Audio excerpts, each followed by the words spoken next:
السلام علیکم ورحمۃ اللہ وبرکاتہ۔ سامعین، درس نظامی آپ کا خیر مقدم کرتا ہے۔ آپ رمضان اسپیشل کنٹینٹ دیکھ رہے ہیں، دروس رمضان۔ دروس رمضان کا آج دوسرا لیسن آپ کے سامنے پیش ہے، روزے کی فضیلت کے بارے میں۔ امام بخاری نے روزے کی فضیلت کا ایک باب باندھا جس کو فضل الصوم کے نام سے موسوم کیا۔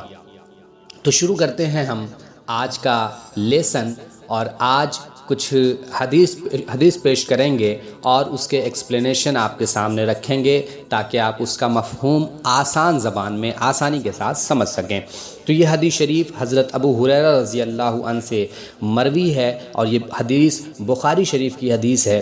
پیش کرتے ہیں آج کی حدیث۔ حضرت ابو ہریرہ رضی اللہ تعالی عنہ سے مروی ہے کہ رسول کریم صلی اللہ علیہ وسلم نے فرمایا کہ روزہ ڈھال ہے، روزہ دار بیہودہ نہ بکے، نہ جہالت کرے۔ اگر کوئی اس سے لڑے یا گالی دے تو کہہ دے میں روزہ دار ہوں، انی صائم، میں روزہ دار ہوں 2 مرتبہ۔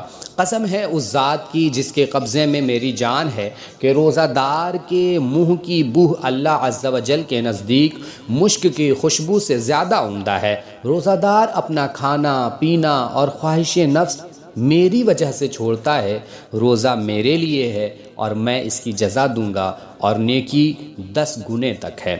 ترمذی میں حضرت ابو ہریرہ رضی اللہ عنہ ہی سے مروی ہے کہ رسول پاک صلی اللہ علیہ وسلم نے فرمایا، تمہارا رب عز و جل فرماتا ہے ہر نیکی 10 گنے سے لے کر 700 گنے تک ہے۔ روزہ میرے لیے ہے اور میں اس کی جزا دوں گا، اور روزہ جہنم سے ڈھال ہے۔ بخاری شریف میں صرف ڈھال کا تذکرہ ہوا کہ الصیام جنتن، کہ روزہ ڈھال ہے، لیکن ترمذی میں جہنم سے ڈھال ہے یعنی من النار کا بھی تذکرہ آیا۔ روزہ جہنم سے ڈھال ہے، اور روزہ دار کے منہ کی بو اللہ کے نزدیک مشک سے زیادہ خوشبودار ہے۔ اگر کوئی جاہل جہالت کرے اور وہ روزہ دار ہو تو کہہ دے میں روزے سے ہوں۔ الصوم جنتن، ہر وہ چیز جو دوسرے کو چھپا لے۔ جنتن عرف میں ڈھال کو کہتے ہیں۔ روزہ کس چیز سے ڈھال؟ یہ اس روایت میں مذکور نہیں ہے، مگر ترمذی کے روایت میں من النار مذکور ہے۔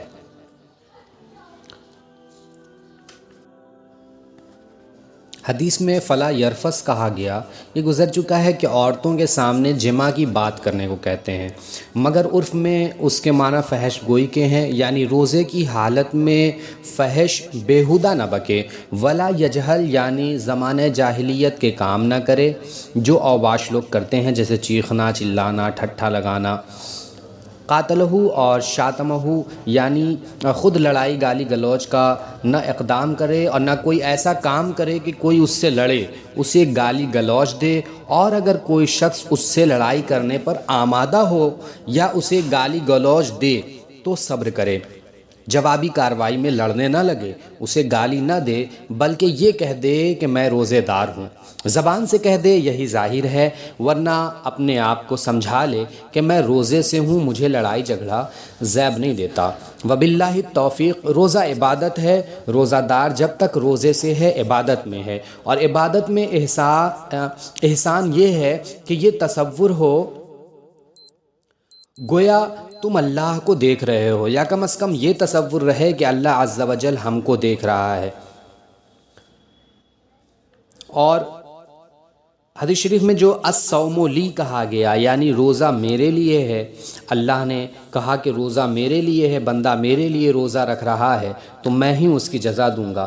تو نماز مخصوص شرائط کے ساتھ، مخصوص حیت کے ساتھ، مخصوص ارکان کی ادائیگی کا نام ہے، جسے دیکھ کر ہر شخص جان سکتا ہے کہ یہ شخص نماز پڑھ رہا ہے۔